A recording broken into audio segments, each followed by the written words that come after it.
Morning students. आज हम लोग पढ़ने वाले हैं कूलम्ब्स लॉ। इससे पहले हम लोग पढ़ लिए थे इलेक्ट्रिक फोर्स के बारे में, और इलेक्ट्रिक फोर्स के बारे में बेसिक इंफॉर्मेशन हम लोग ये लिए थे कि इलेक्ट्रिक फोर्स जो होता है एक बेसिक फोर्स होता है, ठीक। ये अट्रैक्टिव और रिपल्सिव नेचर का होता है।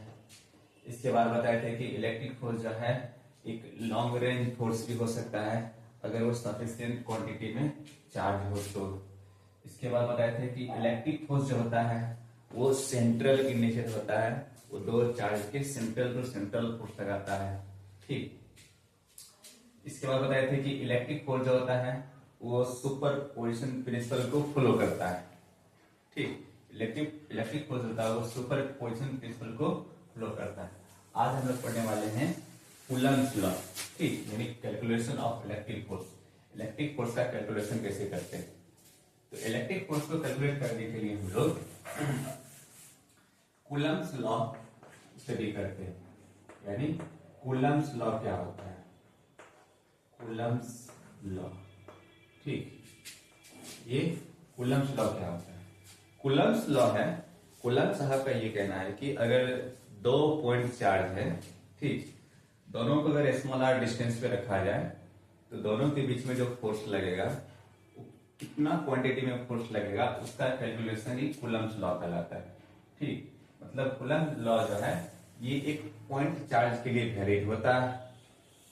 और तो सबसे पहले हम लोग इसका स्टेटमेंट लिख लेते हैं, ये कूलम्ब्स लॉ होता क्या है, ठीक। कूलम्ब्स लॉ क्या होता है, तो कूलम्ब साहब का कहना था कि द मैग्नीट्यूड ऑफ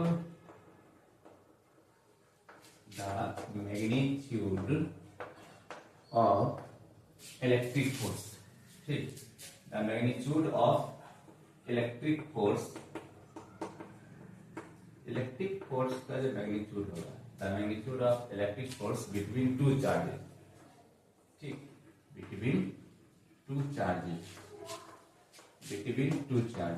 दो चार्ज के बीच में, ठीक, इलेक्ट्रिक फोर्स का मैग्नीट्यूड क्या होगा? The magnitude of electric force between two charges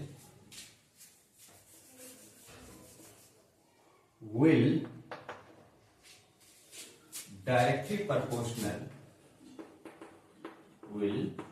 directly proportional, ठीक। ये क्या होते हैं? डायरेक्टली प्रोपोर्शनल होते हैं, directly proportional to product of two charges, ठीक, प्रोडक्ट ऑफ टू चार्जेस, दोनों चार्ज के प्रोडक्ट के क्या होते हैं? डायरेक्टली प्रोपोर्शनल होते हैं। And inversely proportional to square of distance, ठीक। स्क्वायर ऑफ डिस्टेंस के क्या होते हैं? वो इनवर्सली प्रोपोर्शनल होता है, ठीक। और एक इंपॉर्टेंट पॉइंट हम लोग ये ले लेते हैं कि कूलम्ब्स लॉ जो है ये वैलिड होता है पॉइंट चार्ज के लिए। It is valid for point charge only, it is valid for point charge only. ये पॉइंट चार्ज के लिए वैलिड होता है, ठीक। कूलम्ब्स लॉ के अनुसार the magnitude of electric force between to charge, दो चार्ज के बीच में जो इलेक्ट्रिक फोर्स लगता है वो क्या होता है? कहता है कि डायरेक्टली प्रोपोर्शनल होता है to product of two charges, दोनों चार्जों के प्रोडक्ट के डायरेक्टली प्रोपोर्शनल होंगे, और इनवर्सली प्रोपोर्शनल होगा टू स्क्वायर ऑफ डिस्टेंस, दोनों चार्ज के बीच में जो डिस्टेंस है उसका इनवर्सली प्रोपोर्शनल होगा स्क्वायर के डिस्टेंस के बराबर।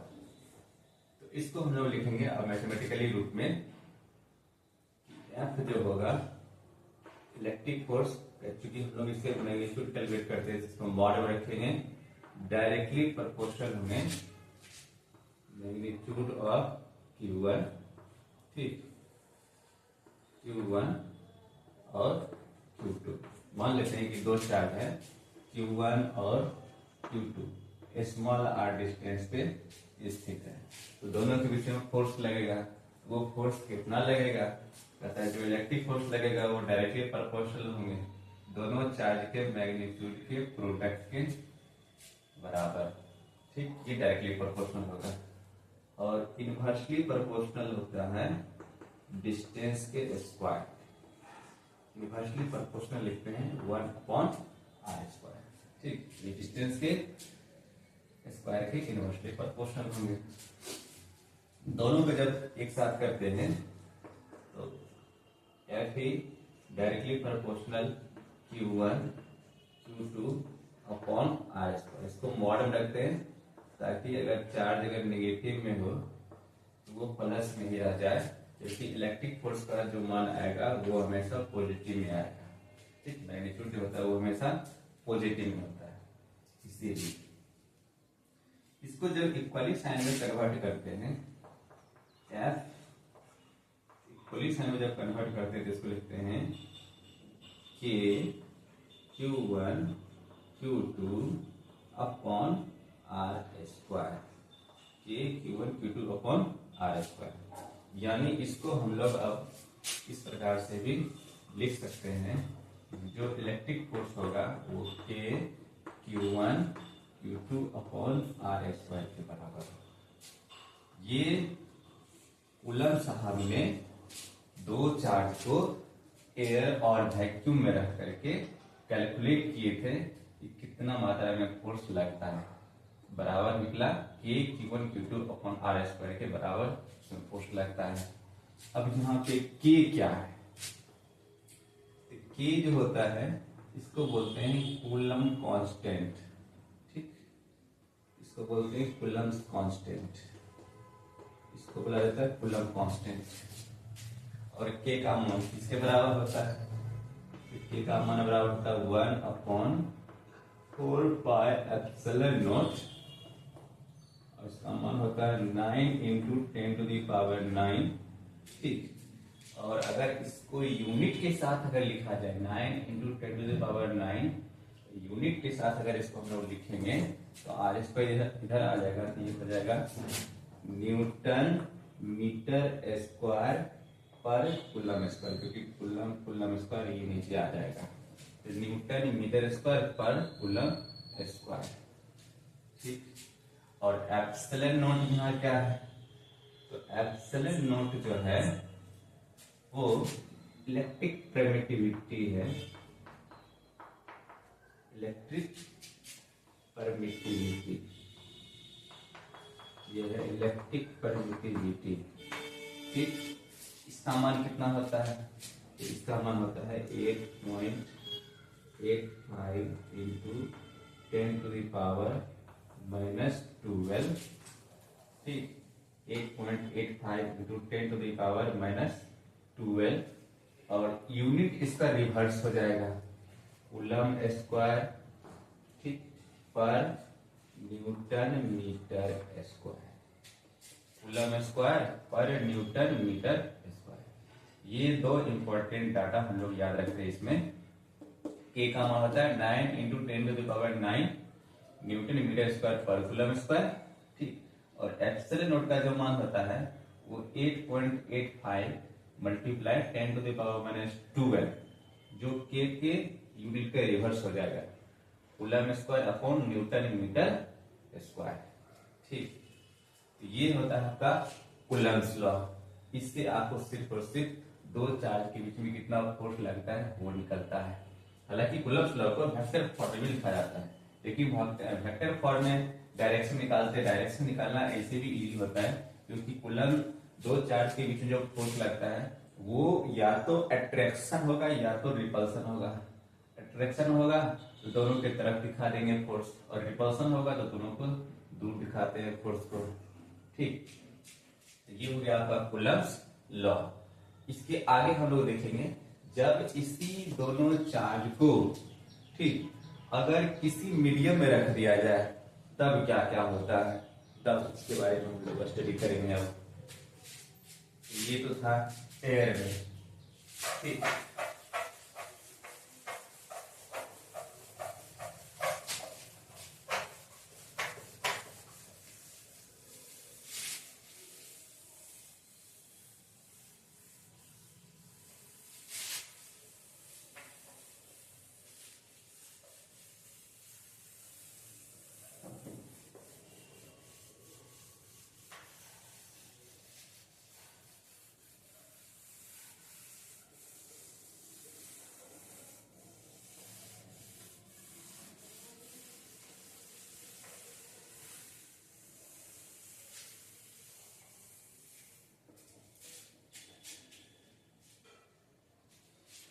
अब हम लोग देखते हैं कि अगर दो चार्ज को किसी मीडियम में रिप्लेस करें, ठीक, अगर दो चार्ज है Q1 और Q2, दोनों स्मॉल r डिस्टेंस पे स्थित है और किसी दूसरे मीडियम में रख दिया जाए, ठीक, इसको अगर किसी दूसरे मीडियम में रख दिया जाए, तो इसको अगर किसी दूसरे मीडियम में रखते हैं तो क्या होता है, फोर्स का जो मैग्नीट्यूड होता है, अगर जितना डिस्टेंस पे रखे थे एयर में उतना ही डिस्टेंस पे अगर मीडियम में रखेंगे, किसी दूसरे मीडियम में रख देंगे, ठीक, तो उस केस में क्या होगा, जो इलेक्ट्रिक फोर्स होगा वो डिक्रीज कर जाएगा, ठीक, कैसे डिक्रीज करेगा वो हम लोग आगे देखेंगे, ठीक।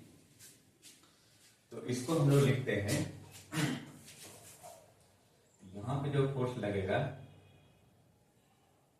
वो हो जाएगा आपको electric force Q1 Q2 upon 4 पाई, अब यहाँ पे एप्सिलॉन लिखिए, एप्सिलॉन नोट नहीं, एप्सिलॉन और डिस्टेंस का स्क्वायर, ठीक।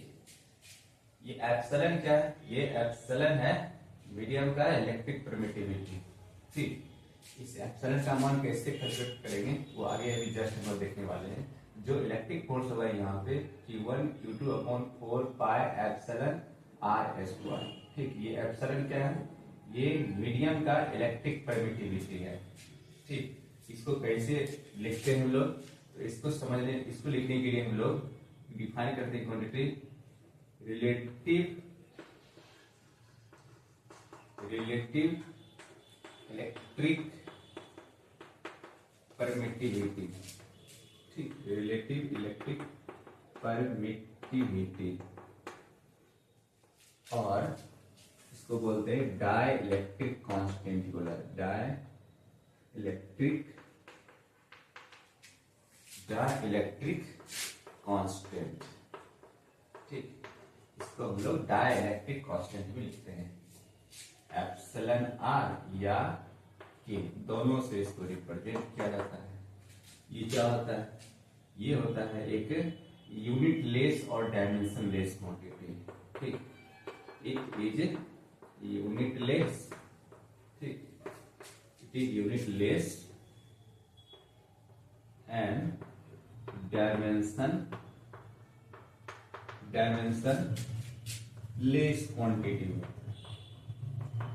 ना तो इसका यूनिट होता है और ना ही इसका डायमेंशन होता है, यूनिट नहीं होगा तो डायमेंशन कहां से होगा।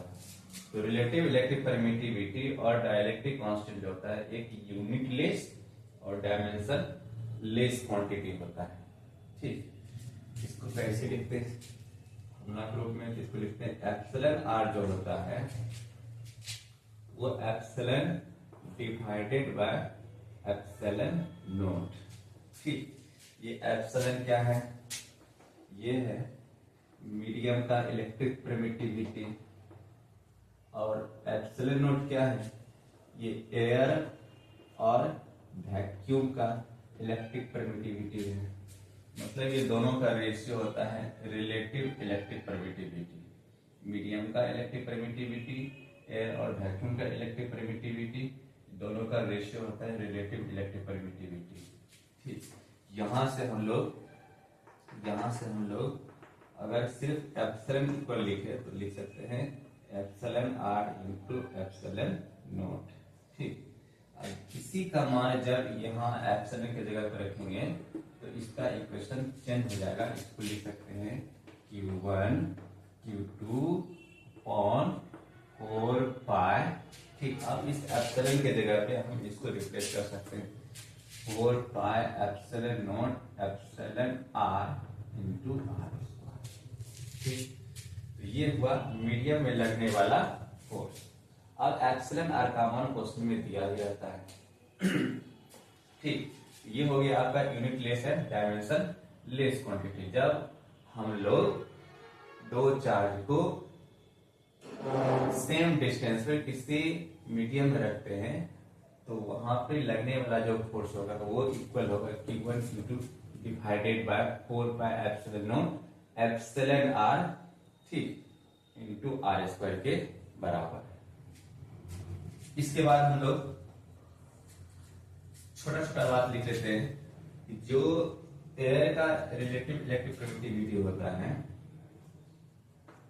एयर का और वैक्यूम का जो इलेक्ट्रिक परमिटिविटी होता है वो 1 के बराबर होता है, ठीक। और वाटर का जो इलेक्ट्रिक परमिटिविटी होता है, वाटर का जो रिलेटिव इलेक्ट्रिक परमिटिविटी होता है वाटर मीडियम का वो होता है 81 के बराबर, ठीक। इसको हम लोग याद रखेंगे। एयर और वैक्यूम का रिलेटिव इलेक्ट्रिक परमिटिविटी 1, ठीक। और वाटर मीडियम का इलेक्ट्रिक परमिटिविटी 81 होता है, ठीक। अब ये दोनों में अगर हम लोग कंपेयर करेंगे कि कितना फोर्स किसमें ज्यादा लगता है किसमें कम लगता है, तो उसको हम लोग आगे देखते हैं, ठीक।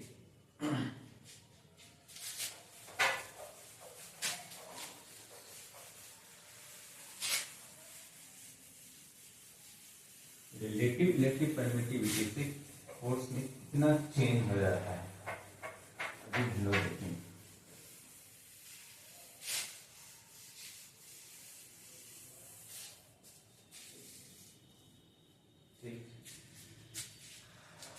अगर दो चार्ज Q1 और Q2 दोनों स्मॉल और डिस्टेंस स्पेसिस है और ये है कहाँ पे, एयर में, जो फोर्स लगेगा वो होगा Q1 Q2 upon 4 pi epsilon naught, ठीक। Q1 Q2 upon 4 pi epsilon naught into are square इसके बराबर होगा। जब यही सेम चार्ज को इसी सेम चार्ज को कहाँ रख देते हैं हम लोग, अगर हम लोग वाटर मीडियम में रख देते हैं, ठीक। यही सेम चार्ज है Q1 और Q2 same distance small r पर वाटर में रख देते हैं। कहाँ रख देते हैं हम लोग, वाटर में, ठीक। वाटर में रखेंगे तो जो फोर्स होगा फोर्स चेंज हो जाएगा और इसका मान हो जाएगा Q1 Q2 upon 4 pi epsilon naught, और एप्सिलॉन r की जगह पे वाटर का रिलेटिव इलेक्ट्रिक परमिटिविटी लिखेंगे हम लोग, ये होता है 81 के बराबर, यहाँ लिखेंगे 81 इंटू आर स्क्वायर। इसको हम लोग इस प्रकार से भी लिख सकते हैं, F dash equal Q1 Q2 upon 4 pi epsilon naught are square into 81। ये टोटल मान जो है वो एयर में लगने वाला फोर्स का मान है Q1 Q2 upon 4 pi epsilon naught are square. इसके जगह पे हम लोग एफ को भी रिप्लेस करेंगे, ये आ जाएगा F dash equal F upon 81। तो आप लोग देख सकते हैं यहाँ पे जो एफ डैश फोर्स है वो वाटर में लगने वाला फोर्स है, और वाटर में लगने वाला जो फोर्स है वो 81 टाइम्स डिक्रीज कर गया है, ठीक। क्योंकि 81 से डिवाइड करेंगे मान छोटा आएगा तो 81 टाइम्स डिक्रीज करेगा। और ये जो फोर्स है वो एयर में लगने वाला फोर्स है, इसको हम लोग इस प्रकार से भी लिख सकते हैं कि एफ एयर बराबर होगा वो एफ डैश मल्टीप्लाई 81, ऐसे भी लिख सकते हैं। तो यहाँ से भी हम लोग देख सकते हैं कि जो एयर में फोर्स लगेगा इन दोनों चार्ज के बीच, ठीक, वो 81 टाइम्स ज्यादा होगा अगर यही दोनों सेम चार्ज को वाटर में रख दे। 81 टाइम्स बढ़ जाता है अगर ये दोनों सेम चार्ज को सेम डिस्टेंस पे वाटर में रखा जाए, तो 81 टाइम्स क्या होगा, इंक्रीज कर जाएगा। या इसमें अगर बोलेंगे तो बोलेंगे 81 टाइम्स डिक्रीज कर जाता है। तो यहां से हम लोग डिफाइन कर सकते हैं क्वांटिटी, जो इलेक्ट्रिक परमिटिविटी होता है, जो इलेक्ट्रिक परमिटिविटी होगा इसको हम लोग ऐसे लिखेंगे, एक फार्मूला हम लोग तैयार कर लेते हैं।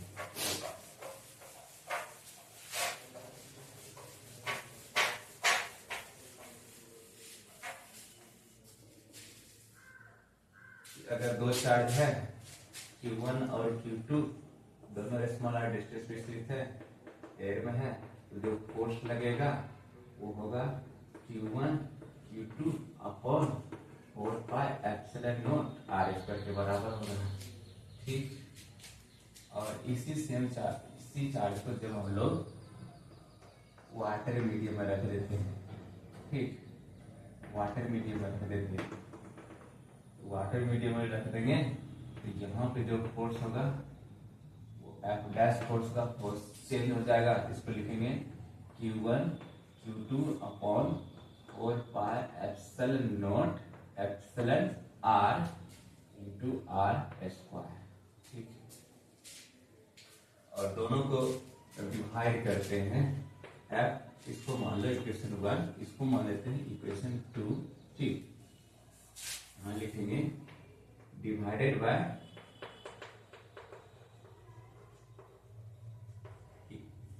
इक्वेशन 1 और इक्वेशन 2। ठीक, इक्वेशन 1 और इक्वेशन 2 को जब डिवाइड करेंगे तो इसको लिखेंगे एफ अपॉन एफ डैश। ठीक, इसको लिखेंगे एफ अपॉन एफ डैश, क्योंकि ये एयर में लगने वाला फोर्स है, यहाँ लिख सकते हैं एफ एयर। ये क्या है, मीडियम में लगने वाला फोर्स, यहाँ लिख सकते हैं F medium, F air upon F medium.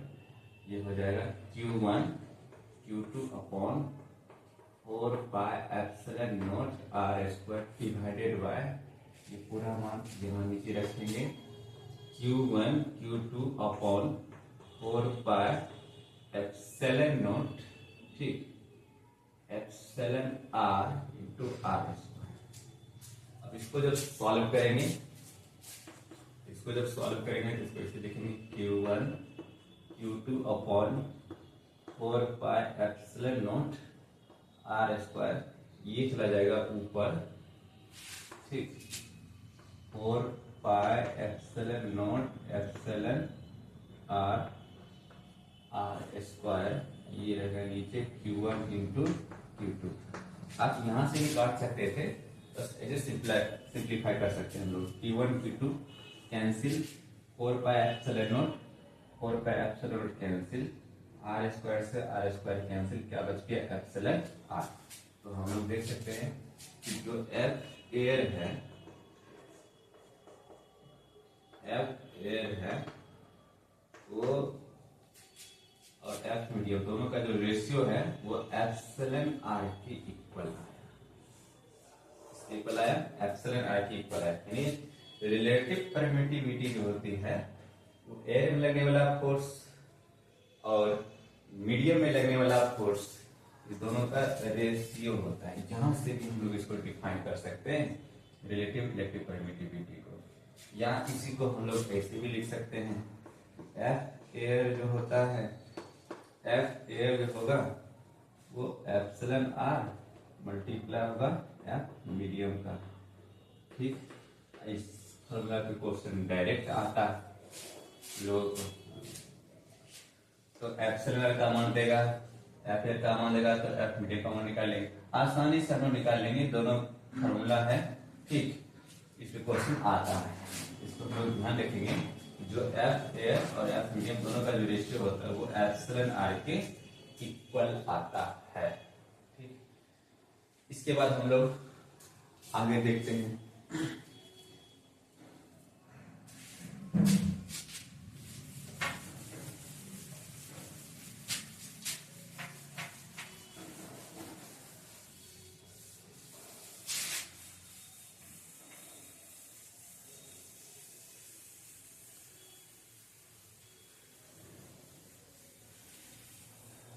अगर दो चार्ज के बीच डिस्टेंस का कन्वर्जन करना पड़े, मीडियम डिस्टेंस एयर डिस्टेंस को मीडियम डिस्टेंस में कन्वर्जन करें, तो कैसे करेंगे हम लोग? ठीक,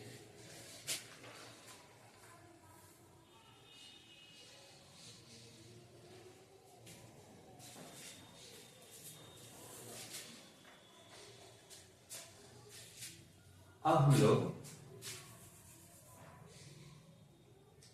डिस्टेंस कन्वर्जन का एक फॉर्मूला हमको डिराइव करना है। ठीक, तो इसमें क्या करेंगे, मान लेंगे दो चार्ज है Q1 और Q2, दोनों स्मॉल आर डिस्टेंस पे स्थित है।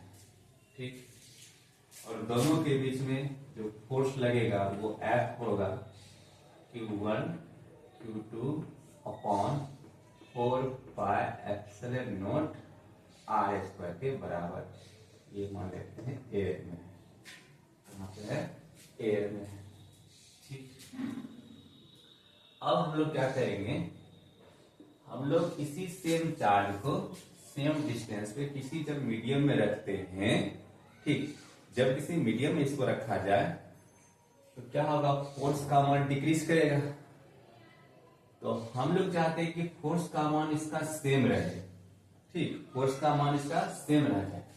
जैसे Q1 और Q2 दो चार्ज है, इसको किसी दूसरे मीडियम में रख दिए, इसको किसी दूसरे मीडियम में रख दिए, और हम ये चाहते हैं कि जितना फोर्स एयर में यहाँ पे लग रहा है उतना ही फोर्स इस मीडियम में लगे। तो उतना ही सेम क्वांटिटी का फोर्स लगने के लिए हम लोग क्या कर सकते हैं, इसको लिख सकते हैं हम लोग F इक्वल Q1 और Q2 का मान तो चेंज करेंगे नहीं, इसको लिखेंगे Q1 Q2 अपॉन 4πε0। ठीक, अच्छा, फोर्स के मान में चेंज किसकी वजह से आएगा, वो आएगा रिलेटिव इलेक्ट्रिक परमिटिविटी की वजह से आता है, फोर्स डिक्रीज कर जाता है। तो सपोज मान लेते हैं कि अगर इसका रिलेटिव इलेक्ट्रिक परमिटिविटी 4 है, ठीक, रिलेटिव इलेक्ट्रिक परमिटिविटी इसका 4 है, इसका मतलब जब फोर्स होगा वो 4 टाइम्स डिक्रीज कर जाएगा। तो उसको हम लोग बैलेंस करने के लिए क्या करेंगे, डिस्टेंस में हम लोग क्या करेंगे, चेंज लाएंगे, डिस्टेंस को छोटा करेंगे।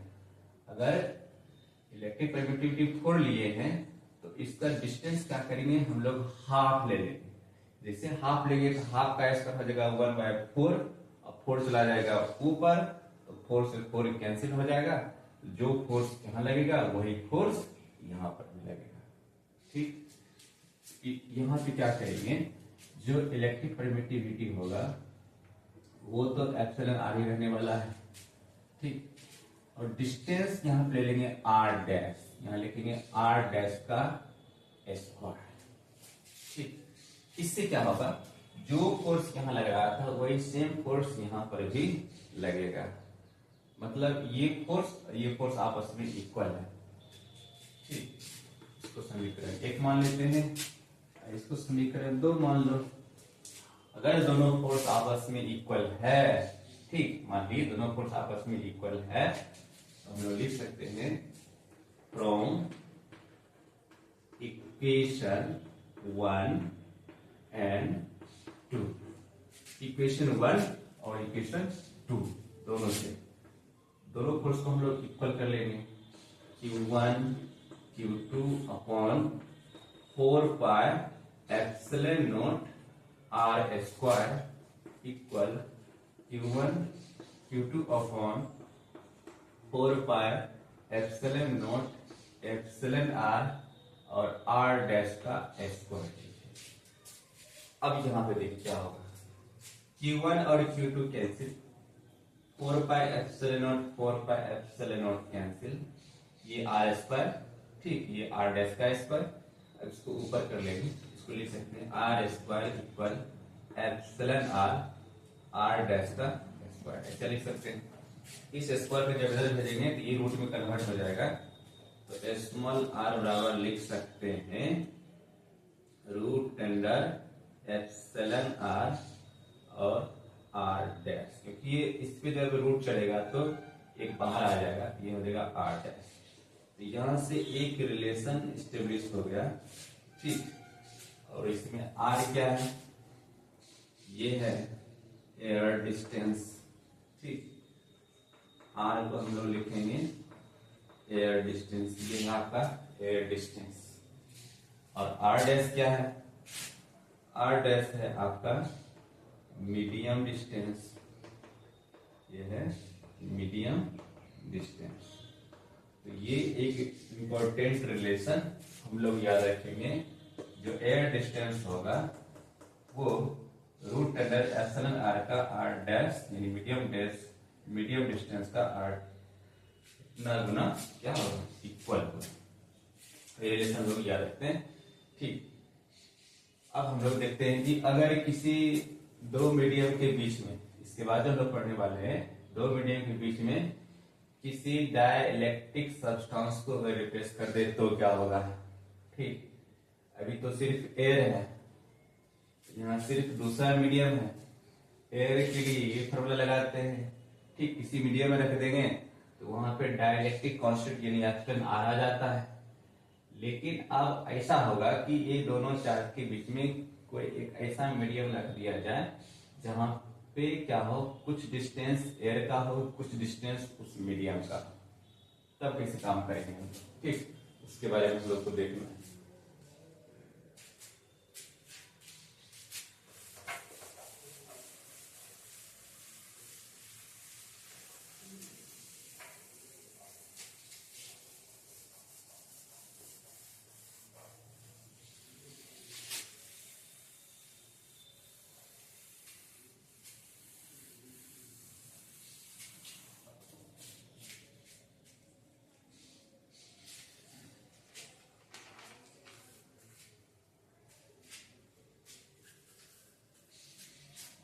कुछ इस प्रकार से है, ये Q1 और Q2 दो चार्ज है।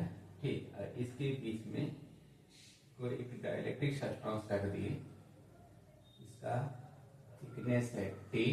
ठीक, और टोटल डिस्टेंस है Q1 और Q2 का स्मॉल r, यहाँ से लेकर यहाँ तक का जो डिस्टेंस है वो स्मॉल r, और ये एक अलग मीडियम का सब्सटेंस के बीच में। अब इसमें क्या हो रहा है कि ये दो चार्ज है, ठीक, स्मॉलर डिस्टेंस पर है, लेकिन इसके बीच में कुछ एयर का भी डिस्टेंस है और कुछ डिस्टेंस इस मीडियम का भी है। ठीक, यहाँ पे एयर है, ये आपका मीडियम हो गया। ठीक, ये आपका मीडियम हो गया। यहाँ पे कैलकुलेट क्या करना, निकालना है फाइंड द फोर्स। ठीक, लोगों को फोर्स कैलकुलेट करना, find the force between to charge, दोनों चार्ज के बीच में फोर्स कितना लगेगा यही कैलकुलेट करना है। ठीक, तो अब हम लोग देखेंगे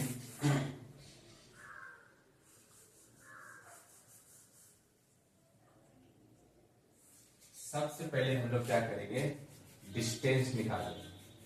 ठीक, इसको लिखेंगे टोटल डिस्टेंस, इसको लिखते हैं total distance, total distance in air.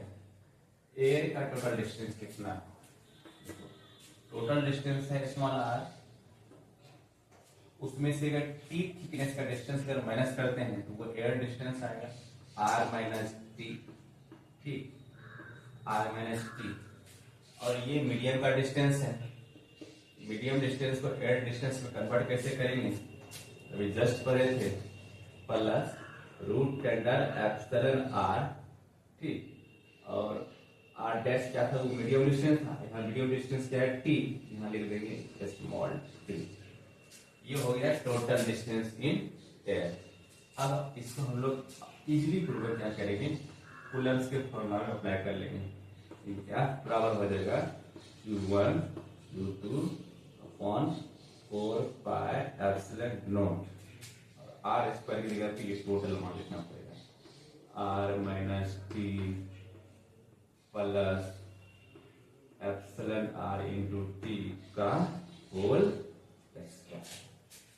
ठीक, इस तरीके से हम लोग क्या करेंगे, अगर दो चार्ज के बीच में कोई एक सब्सटेंस रख दिया जाए तब फोर्स क्या होगा, उसके लिए हम लोग इस फॉर्मूला का अप्लाई करते हैं। ठीक, इस पे हम लोग एक क्वेश्चन देख लेते हैं। क्वेश्चन क्या कहता है, 2 पॉइंट चार्ज। ठीक, इसको लिखेंगे, क्वेश्चन लिखते हैं 2 point charge, 2 point charge, 2 point charge placed in air. ठीक, कितना डिस्टेंस इसको प्लेस किया गया है, placed in air at distance 20 centimetre, ठीक। 20 सेंटीमीटर की डिस्टेंस पे 2 पॉइंट चार्ज को रखा गया है, ठीक। After a 10 centimetre of dielectric slab, after a 10 centimetre, 10 centimetre का एक डाइलेक्ट्रिक स्लैब है, ठीक। After a 10 centimetre of dielectric slab, after a 10 centimetre of dielectric slab, ठीक। Dielectric slab is inserted between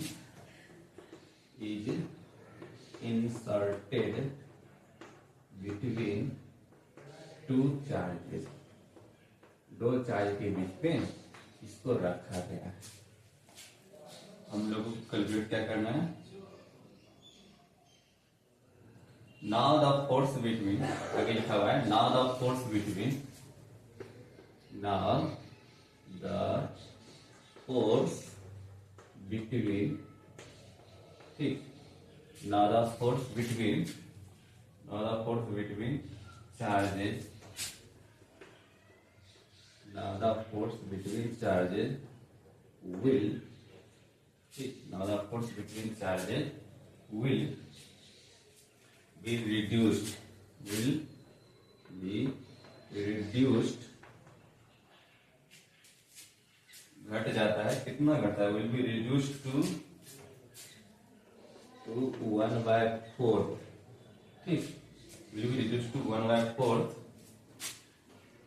of its initial,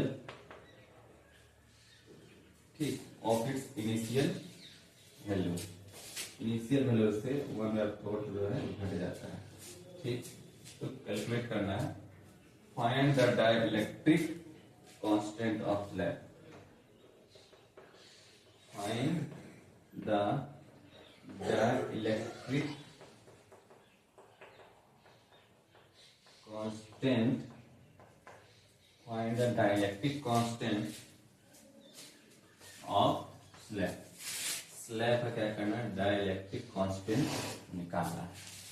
ये question इसी formula पे हम लोग सॉल्व करेंगे, ठीक।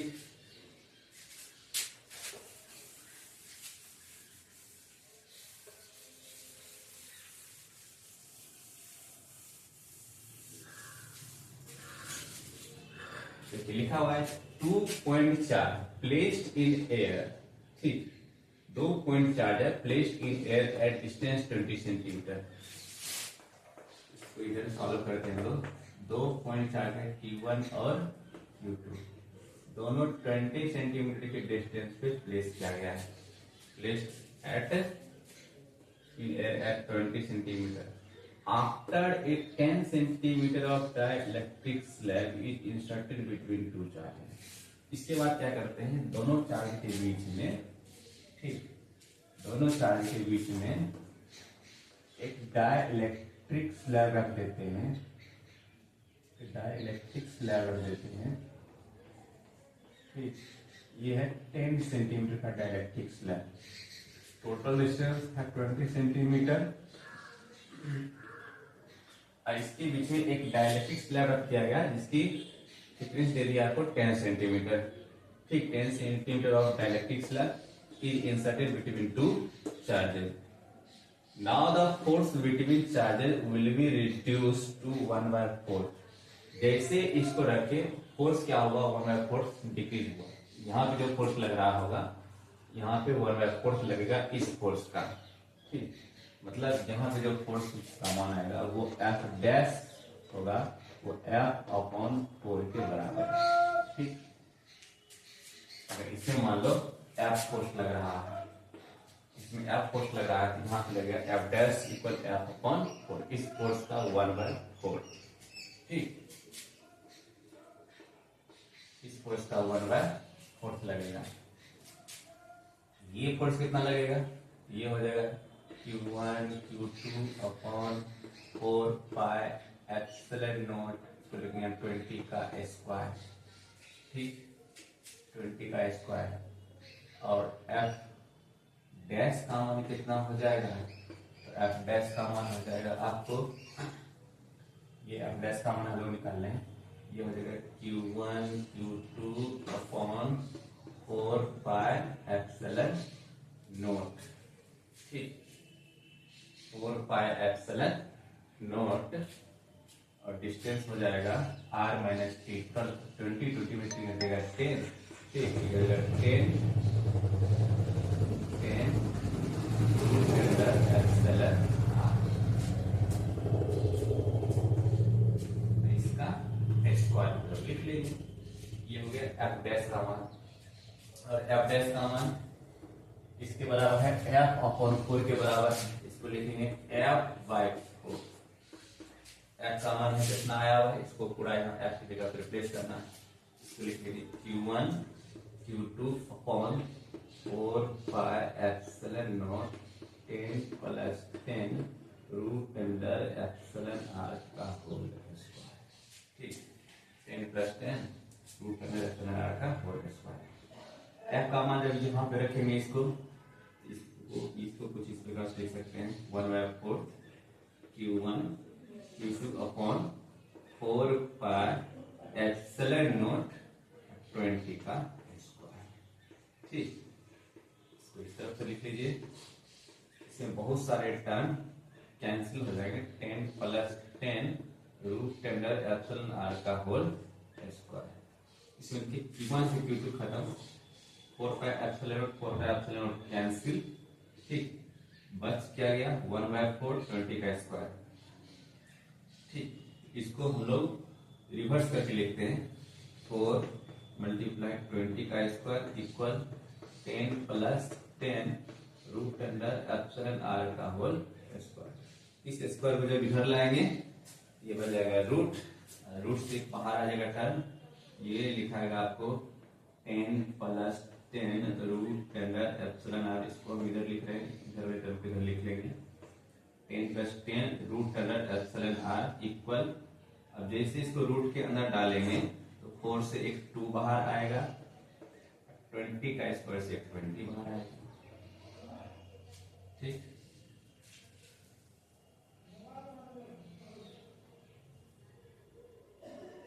और से इसको ऐसे लिखेंगे, ये मल्टीप्लाई के रूप में है, ये हो जाएगा 20 मल्टीप्लाई 2, ठीक।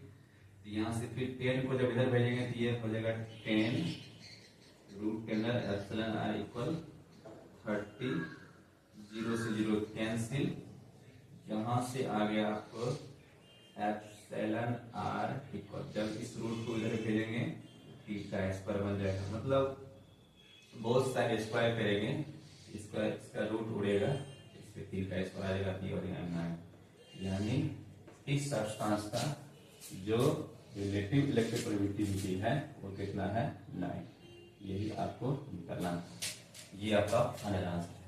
तो इसमें हम लोग जो भी जस्ट कॉन्सेप्ट पढ़े थे उसका एप्लीकेशन, ठीक, ये वाला एप्लीकेशन यहाँ पे लगा, ठीक। इसके बाद हम लोग देखेंगे कूलम्ब्स लॉ पे बहुत सारा क्वेश्चन देखने वाले हैं, वो अगली क्लास में देखेंगे।